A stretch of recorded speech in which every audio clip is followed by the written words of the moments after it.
ये शरीर प्रकृति ने दिया है, इतना तो सब जानते हैं।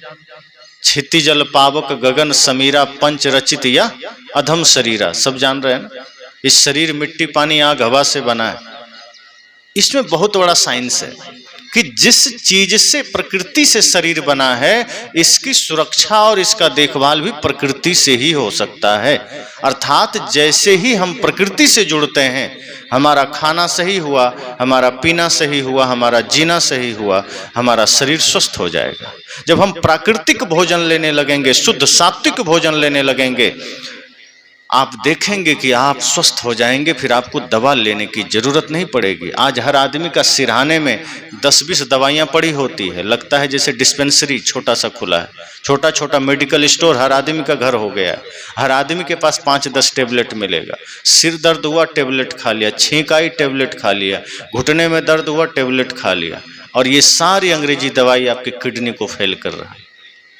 शुगर की दवा आदमी खा रहा है, ब्लड प्रेशर की दवा खा रहा है, और इन सब का असर आपकी किडनी पर हो रहा है।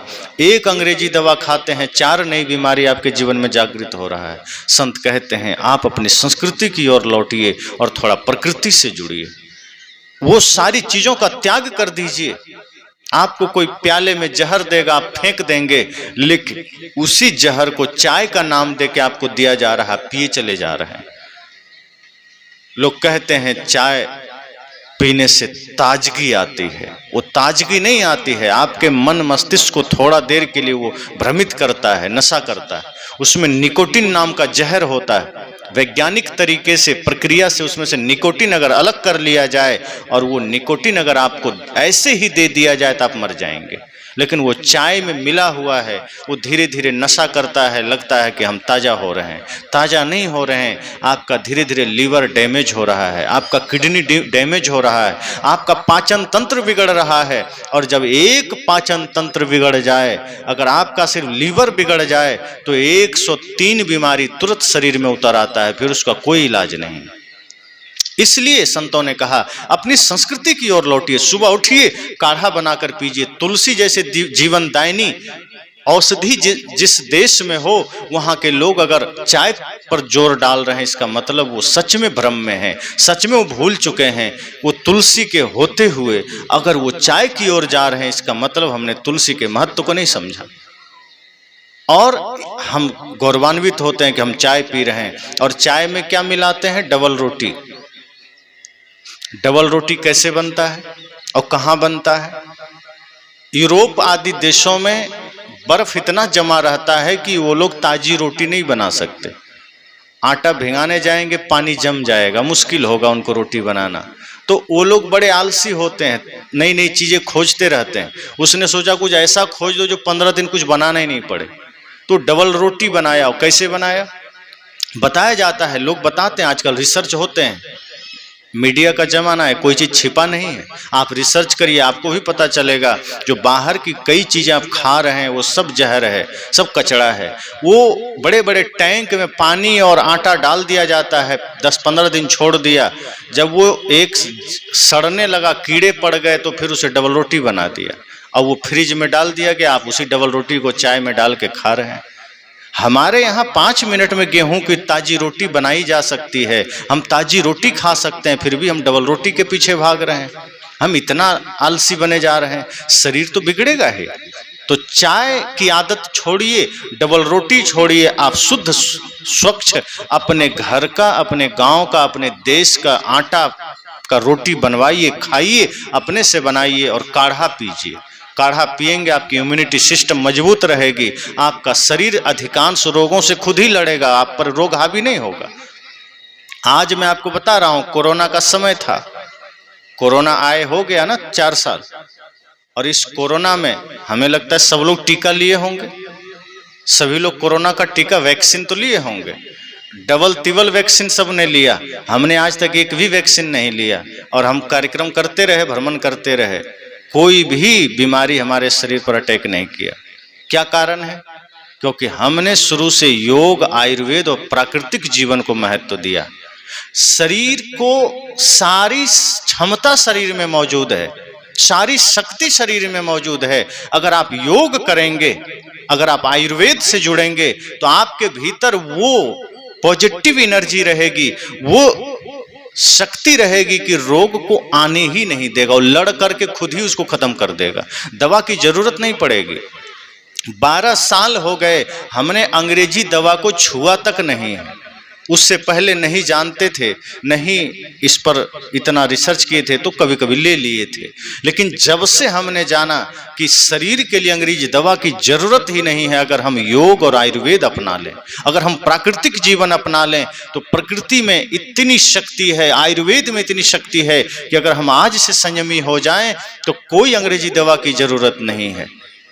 आप करके देखिए, आपको महसूस होने लगेगा कि जो लाखों रुपए आपके बीमारी पर खर्च हो रहे हैं वो लाखों रुपया बचेगा।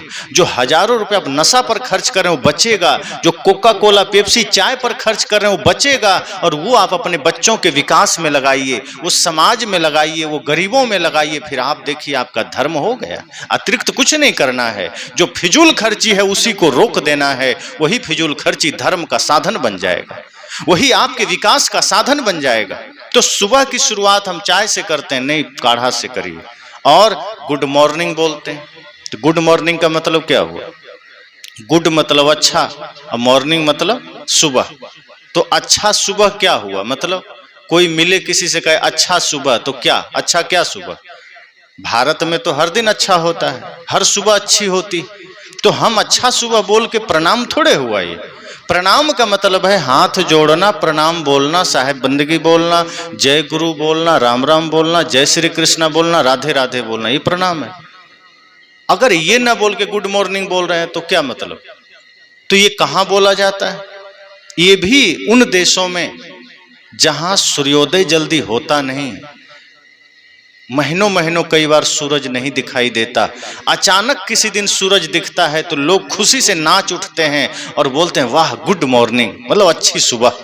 अब वो गुड मॉर्निंग वो बेचारे 15 दिन 1 महीना में बोले खुश होकर के, हमने अपना लिया कि हमारा भी गुड मॉर्निंग। अरे हमारा तो रोज गुड मॉर्निंग। तो प्रणाम में कौन सा गुड मॉर्निंग? राम राम को। तो हमने भाषा के तौर पर भी स्वयं को गुलाम बना लिया।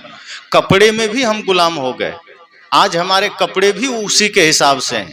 कितनी भी गर्मी है, शौक इतना चढ़ा आदमी को कि कोट पहने घूम रहा है, पसीना आ रहा है, रुमाल से पोंछ रहा है। लेकिन अब अंग्रेज कोट पहनते हैं तो हम भी पहन रहे हैं। अब वहाँ ठंडी है, वो लोग पहनते हैं, कोई बात नहीं। हम आराम से धोती कुर्ता पैजामा कुर्ता पहन सकते हैं, फुल पैंट शर्ट पहन सकते हैं। लेकिन हम भी कोट लिए घूम रहे हैं, मोटा मोटा जींस पहने घूम रहे हैं। हम विवेक नहीं करते हैं कि हमारी संस्कृति क्या है। हम भागे चले जा रहे हैं पाश्चात्य संस्कृति के पीछे। तो भाषा के गुलाम हुए, भोजन के गुलाम हुए और वस्त्र के गुलाम हो गए, कपड़े के गुलाम हो गए। और इतनी ज्यादा नौटंकी शुरू हुई कि हम अंग्रेजी उनके कहने पर बोलने लगे। वो लोग सिखा गए अंग्रेजी, हम अंग्रेजी बोलने लगे, अपने बीच में अंग्रेजी बोलने लगे। संतों ने अंग्रेजी सीखने से नहीं मना किया कि आप अंग्रेजी मत सीखिए। संतजन तो कहते हैं कि आप सैकड़ों भाषा सीख लीजिए, कोई बात नहीं, आप विद्वान बन जाइए, जहां जरूरत हो बोलिए, लेकिन कम से कम अपने रिश्ते, अपने नाते, अपने अभिवादन में ऐसी भाषा मत प्रयोग करिए जिसका कोई औचित्य नहीं है। क्योंकि अंग्रेजी के पास पर्याप्त शब्द नहीं है और आप उसको रिश्तों में इस्तेमाल कर रहे हैं। आप अपनी भाषा बोलिए, उसमें जीवंतता है। जैसे अंग्रेजी के पास बहुत ऐसे शब्द हैं जिसका आपको समझ में नहीं आएगा। अब चाकू को अंग्रेजी में क्या बोलते हैं? नाइफ बोलते हैं ना। और लिखा क्या जाता है? KNIFE। अब वो लिखा कुछ जा रहा है, पढ़ा कुछ जा रहा है। नॉलेज KNOWEGE तो लिखा जा रहा है कनाउदलेज, पढ़ा जा रहा है नॉलेज। ऑनेस्ट लिखा जा रहा है HONEST, हॉनेस्ट, पढ़ा जा रहा है ऑनेस्ट। लिखा कुछ जाए, पढ़ा कुछ जाए, जिसके लिखने और पढ़ने में अंतर है, हम उसके पीछे भाग रहे हैं। हिंदी में पर्याप्त शब्द है, संस्कृत में पर्याप्त शब्द है। आप इसको पढ़िए, इसको जानिए और उस भाषा को सिर्फ जानकारी के लिए सीखिए, अपने रिश्तों में प्रयोग मत करिए। लोग अपने माँ को मॉम कहना शुरू कर दिए।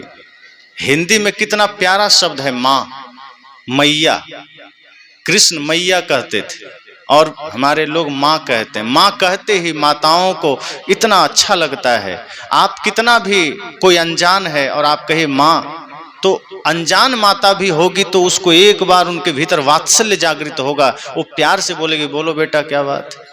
अब मॉम कहे चले जा रहे हैं, अपनी माँ को भी भाव नहीं जगता कि बोल क्या रहा है, मॉम कह रहे हैं। अब मॉम क्या, माँ मॉम थोड़े है।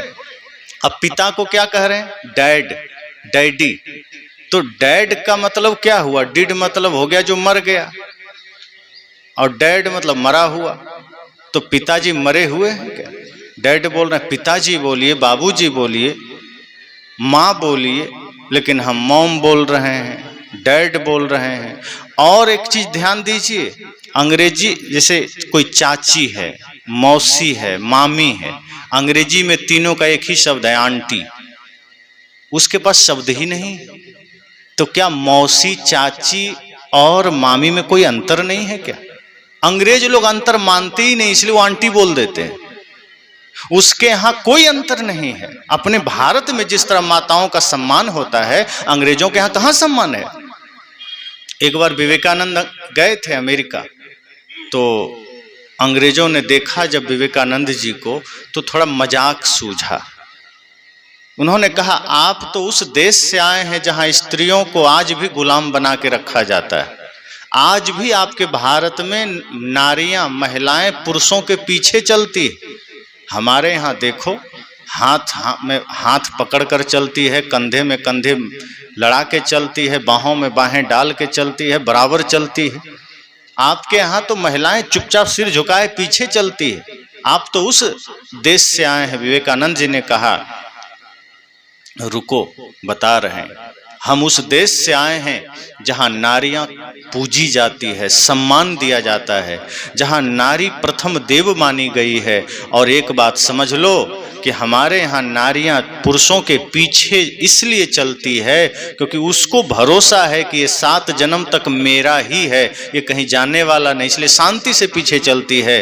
पर तुम्हारे यहाँ लड़कियों को, नारियों को भरोसा नहीं है कि आज हाथ छूटा, पता नहीं दूसरे मिनट किसी और के साथ चला जाएगा, तीसरे मिनट किसी और के साथ चला जाएगा। अंग्रेजों में यही तो होता है, जैसे लोग चप्पल जूते बदलते हैं, वहां लोग रिश्ते बदल देते हैं क्षण भर में। कोई किसी का पिता था, कोई किसी का बेटा, कोई किसी की पत्नी, कोई किसी की बहन, कुछ भी पता नहीं चलता। बच्चा किसी और का है, पिता कोई और है, पत्नी कोई और है, मामला रफ आपको समझ नहीं आएगा, दिमाग उलझ जाएगा। विवेकानंद जी ने कहा हम तो उस भारत के वासी हैं जहां माताएं पूजनीय होती हैं, जहां नारियों का सम्मान होता है, जहां आज भी वेद में कहा गया मातृदेवो भव, पितृदेवो भव, आचार्य देवो भव, कि माता प्रथम देवता है, पिता दूसरा देवता है और गुरु जी तीसरे नंबर पर आते हैं। तो जहां माँ को प्रथम दर्जा दिया गया, हम उस देश के वासी हैं। उस माँ को मॉम कह दिए और उसका दर्जा खत्म। तो भाषा के तौर पर भी हम अपने रिश्तों में कम से कम अपनी भाषा का प्रयोग करें। अब आंटी बोल करके सबका काम कंप्लीट हो गया, मौसा को, चाचा को, मामा को अंकल कह के काम पूरा हो गया, ऐसे नहीं चलता। इसका मतलब आपको और सोचना है। अंग्रेजी की शुरुआत ए से होती है होती है। ए से क्या पढ़ाया जाता है? ए फॉर एप्पल, एप्पल मतलब सेब। और अंतिम वर्ड क्या आता है? जेड, जेड से पढ़ाया जाता है जेवरा, मतलब एक विदेशी गधा समझिए। वो न घोड़ा है न गधा है, वो दोनों के बीच में है, तो विदेशी गधा ही समझ लीजिए। और हिंदी में क्या पढ़ाया जाता है? अ से शुरू होती है हिंदी की, तो अ से अनार पढ़ाया जाता है, ए से एप्पल पढ़ाया जाता है। दोनों की शुरुआत एक जैसी है।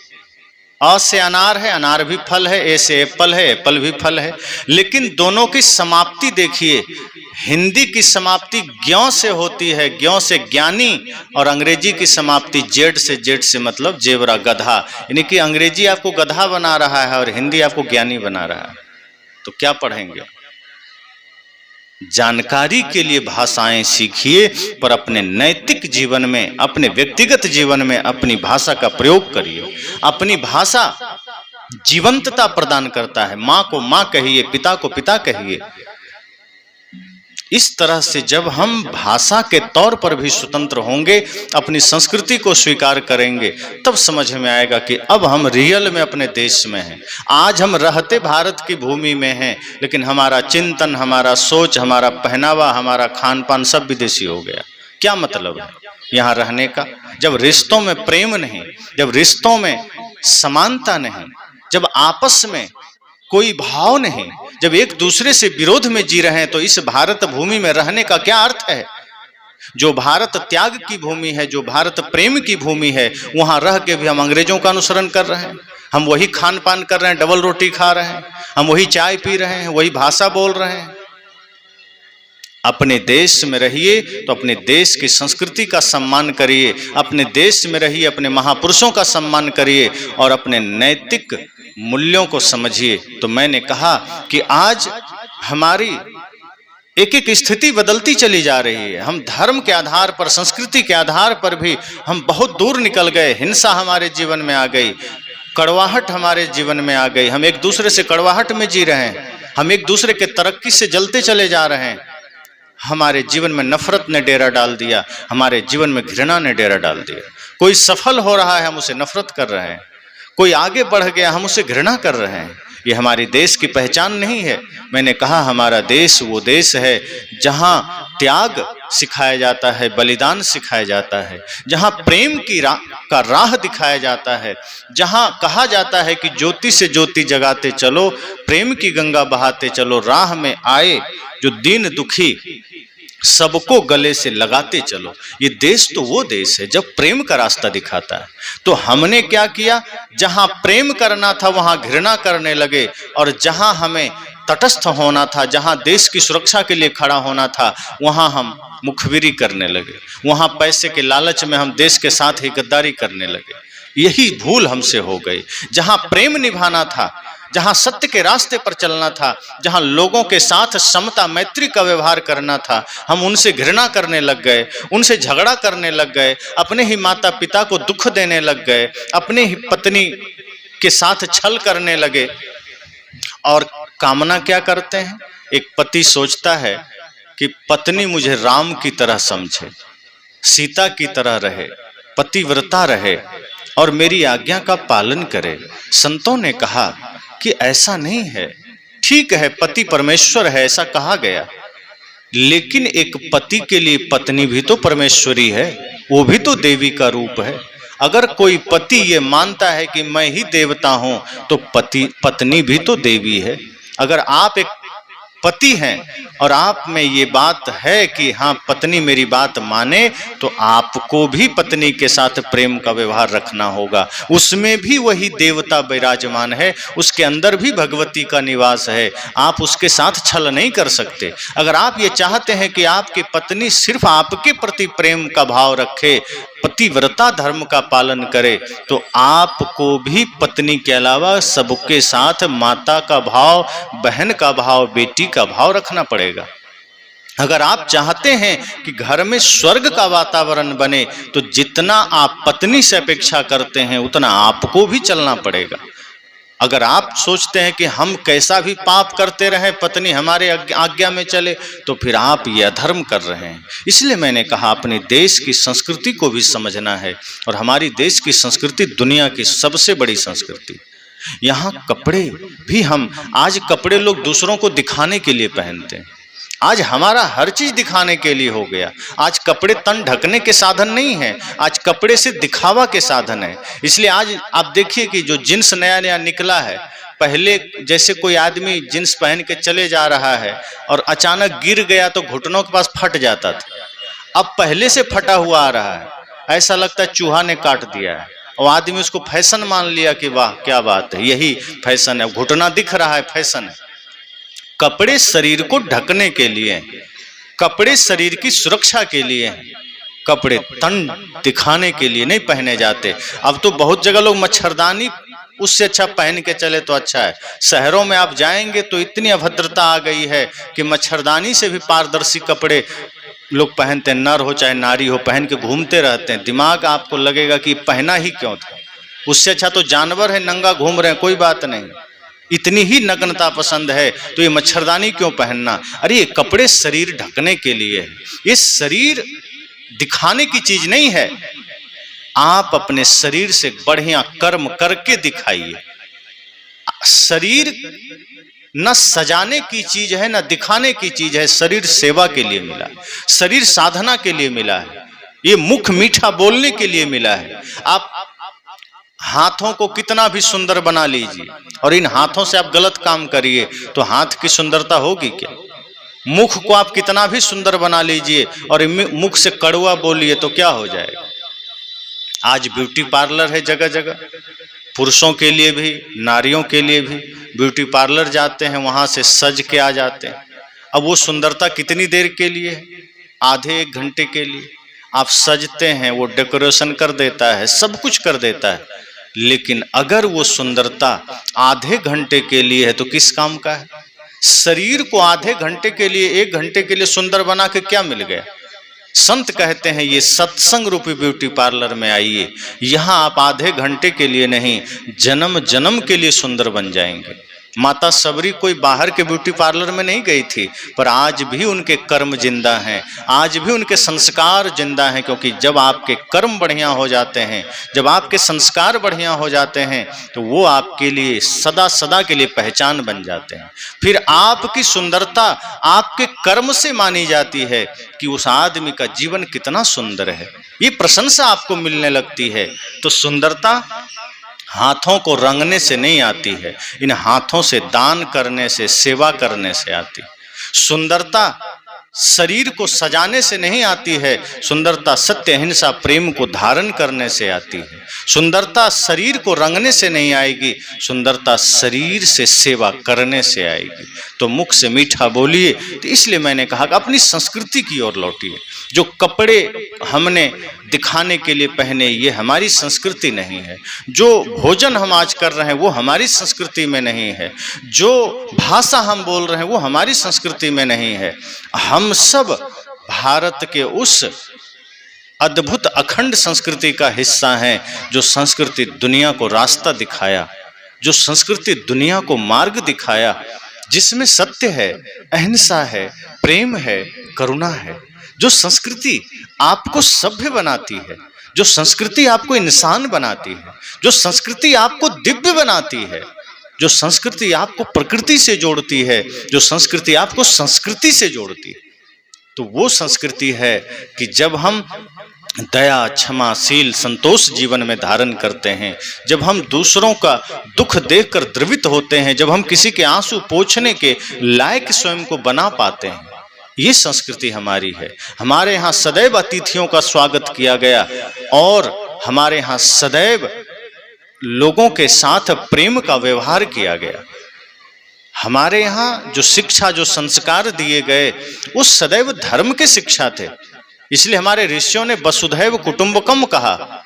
जैसे चीन दूसरों की जमीन हड़प लेता है, हमारे यहाँ ऋषियों ने ये नहीं किया, न ये कहा कि हाँ हम सुखी रहें और दूसरा दुखी हो जाए, कि हमारा बस अपना देश, हमारा परिवार, बाकी को हमें लड़के तोड़ देना है, मार देना है। हमारे ऋषियों ने कहा नहीं, ये हमारा, ये पूरा पृथ्वी हमारा परिवार है, किसी से नफरत नहीं, किसी से द्वेष नहीं। हमारे यहाँ तो कहा गया सर्वे भवन्तु सुखिनः सर्वे सन्तु निरामया। हमारे ऋषियों ने ये नहीं कहा कि बस भारत के लोग सुखी रहें और हिंदू बस सुखी रहें। उन्होंने कहा नहीं, सर्वे भवन्तु सुखिनः, सभी सुखी रहें, चाहे वो भारत के लोग हों, चाहे चीन के हों, चाहे जर्मनी के हों, चाहे नेपाल के हों, चाहे पाकिस्तान हो, चाहे न्यूजीलैंड, ऑस्ट्रेलिया, चाहे इटली, चाहे अमेरिका, चाहे ब्राज़ील, चाहे मेक्सिको, धरती का कोई भी देश हो, सब सुखी रहे, हमें किसी से नफरत नहीं। ये कामना हमारे ऋषियों का है।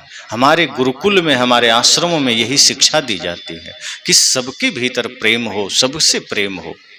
आज हम अपनी संस्कृति को भूल गए। तो मैंने कहा कि धर्म भी समझने की चीज है।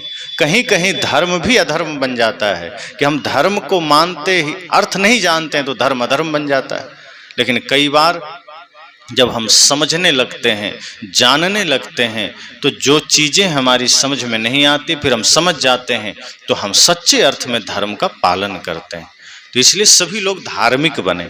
और वो धार्मिक होने का पहचान क्या है? अगर हमारे जीवन में प्रेम आ गया, हमारे जीवन में सत्य आ गया, तो हम धार्मिक बन गए। धार्मिक होने का अर्थ ये नहीं है कि हमने तिलक लगाना शुरू कर दिया तो हम धार्मिक हो गए। लोग ये मानते हैं, सभी संप्रदायों का अपना अपना चिन्ह है। कोई चोटी रखने लगा तो धार्मिक मान लिया, कोई दाढ़ी बढ़ा लिया तो धार्मिक मान लिया, कोई तिलक लगा लिया तो धार्मिक मान लिया, कोई टोपी लगा लिया तो धार्मिक मान लिया। तो ये धार्मिक होने की पहचान नहीं है। धार्मिक होने की पहचान है कि आपके भीतर इंसानियत आ जाए, आपके भीतर प्रेम आ जाए। अगर हमारे भीतर इंसानियत है, मानवता है, तो हम धार्मिक हैं। हमारे भीतर प्रेम है तो हम धार्मिक हैं। अगर हमारे भीतर संवेदना है तो हम धार्मिक हैं। किसी की पीड़ा को देखकर अगर हमारे भीतर थोड़ा संवेदना जगी तो समझना धर्म है भीतर। अगर दूसरे के दुख से हम सुखी होने लगे, किसी की पीड़ा को देखकर हमें भीतर प्रसन्नता होने लगी, तो समझ जाइए धर्म खत्म हो गया, संवेदना मर गई, हम धार्मिक नहीं हैं, फिर हम सांप्रदायिक हैं। सांप्रदायिक होना और धार्मिक होना दो अलग अलग चीज है। लोग धर्म और संप्रदाय को एक समझ लेते हैं। ये जितने भी हैं, हिंदू, मुस्लिम, सिख, ईसाई, ये धर्म नहीं है, ये संप्रदाय हैं और हम इसे ही धर्म समझ लेते हैं। धर्म तो है इंसानियत, धर्म है प्रेम, धर्म है सत्य, धर्म है अहिंसा। और जब हम अहिंसा का पालन करते हैं तब हम धार्मिक होते हैं। जब तक हम जीव हत्या करते रहेंगे, हम राक्षस तो हो सकते हैं, धार्मिक बिल्कुल भी नहीं हो सकते। इसलिए अगर हम पूर्ण रूप से धार्मिक बनना चाहते हैं तो हिंसा रोकना पड़ेगा। और हिंसा सिर्फ जीव हत्या से नहीं होता। अगर हमने किसी को बुरा कहा तो ये वाचिक हिंसा हो गई। अगर हमने मन से किसी के लिए गलत सोचा, ये मानसिक हिंसा हो गई। हाथ से किसी को मारना तो हिंसा है ही, वाणी से किसी को कुछ बोल देना, कष्ट पहुंचाना, ये भी हिंसा है। मन से किसी के लिए गलत सोचना, ये भी हिंसा है। इसलिए ऋषियों ने कहा, ये तीनों प्रकार के हिंसा से जब हम वंचित होते हैं, उसको छोड़ देते हैं, तो हम धार्मिक हो जाते हैं। तो इस तरह से हम सबको सोचना है कि हम सब भारत की भूमि में जन्म लिए हैं, जो कि अखंड है, जहाँ की संस्कृति, जहाँ की सभ्यता विश्व की सर्वोत्कृष्ट संस्कृति। और राम, कृष्ण, बुद्ध, महावीर, कबीर, सूर, तुलसी, मीरा ने जो संदेश दिया है वो अद्भुत है। सबने प्रेम की बात कही, लेकिन राष्ट्र के प्रति अपना धर्म निभाने की भी बात कही। आप माताएं अगर अपने बच्चों को सही संस्कार दे रहे हैं तो आप समझना कि आप राष्ट्र धर्म निभा रहे हैं। क्योंकि आपके ही बीच से कोई मुखिया बनेगा, कोई जिला परिषद बनेगा, कोई विधायक बन सकता है, कोई सांसद बन सकता है। आपके ही बीच से कोई मुख्यमंत्री बन सकता है, कोई प्रधानमंत्री बन सकता है, कौन जानता है। लेकिन अगर आपने उसकी बचपना को धर्म से नहीं सींचा, अगर आपने उसको सही संस्कार से नहीं संवारा, तो वो कल को मुखिया बन के भ्रष्टाचार करेगा। फंड आएगा समाज सेवा के लिए, कागज पर फंड लिखा जाएगा, आधा से ज्यादा जेब में चला जाएगा, कुछ अपना थोड़ा सा कर देगा, भ्रष्टाचार होने लगे। नेता लोग क्या करते हैं, फंड खरीद लेते हैं, थोड़ा मोड़ा कमीशन लिया, इधर का उधर कर दिया और कुछ लगा दिया दिखाने के लिए, बाकी पैसा चला गया अपना बैंक में। इसी के लिए तो बनते हैं, तभी तो लोग करोड़ों अरबों खर्च कर देते हैं। मुखिया बनने में लोग करोड़ करोड़ खर्च कर दिए बहुत जगह। वो जानते हैं कि 5 साल में इतना तो कमा ही लेंगे, इससे ज्यादा तो कर ही दो खर्च। और उसका दोषी हम सब भी हैं, क्योंकि हम ये नहीं देखते कि हमारे देश, हमारे समाज का भला कौन करेगा। हम वहां जाति धर्म देखने लग जाते हैं, हम वहां लोभ देखने लगते हैं। तत्काल कोई 500-200 रुपया दे दिया, वोट दे आए। संतों ने कहा, आप जागृत होइए कि इस देश का भला कौन करता है, सत्यवादी कौन है, ईमानदार कौन है, राष्ट्रवादी कौन है। हमें उससे जिताना है ताकि वो व्यक्ति समाज के लिए खड़ा हो सके। जो व्यक्ति अपने स्वार्थ के लिए खड़ा है, जो अपनी जेब भरने के लिए खड़ा है, अगर आपने उसे आगे बढ़ा दिया तो भ्रष्टाचार ही तो करेगा। जाति के चक्कर में हम किसी को वोट दे आए, वो क्या करता है। इंसान देखिए, इंसानियत देखिए। मैंने कहा कि आज अगर आप अपने बच्चों को सही संस्कार दिए तो पता नहीं आपके ही बीच से कोई श्रवण कुमार जैसा बन जाए। श्रवण कुमार क्यों इतना नाम कमा लिए, इतने संस्कार उनके अंदर बढ़िया था कि बूढ़े माँ बाप को जो अंधे थे कांवर में बिठा करके, आज लोग कांवर में जल लेके शिव जी को तो चढ़ा देते हैं पर अपने माँ बाप को एक लोटा पानी नहीं देना चाहते हैं। तो शिव जी के पास आप जल चढ़ा है और माँ बाप को एक लोटा पानी भी नहीं दिए तो शिव जी खुश हो जाएंगे? नहीं होंगे। अगर आप सच्चे तन मन से अपने बूढ़े माँ बाप की सेवा करते हैं शिव जी खुश हो जाएंगे, वहां पानी पहुंच गया समझना। लेकिन अगर आपने माँ को पानी नहीं दिया, पिता को पानी नहीं दिया और शिव जी के पास लेके चले गए तो शिव जी खुश नहीं होंगे। तो श्रवण कुमार ने क्या किया, कांवर में माता पिता को बैठा के 4 धाम की यात्रा कराया। और आज अगर आप अपने बच्चे को सही संस्कार नहीं दिए तो आपके बच्चे आपको 4 धाम तो छोड़िए वृद्धाश्रम की यात्रा जरूर करा देंगे, वो 4 धाम नहीं ले जाएंगे। इसलिए संस्कार जरूरी है। ये देश की पहचान है, इस देश का यही दायित्व है, क्योंकि भारत सबसे प्यारा देश है, भारत सबसे महान देश है और यहाँ सती साध्वियों ने जन्म लिया है।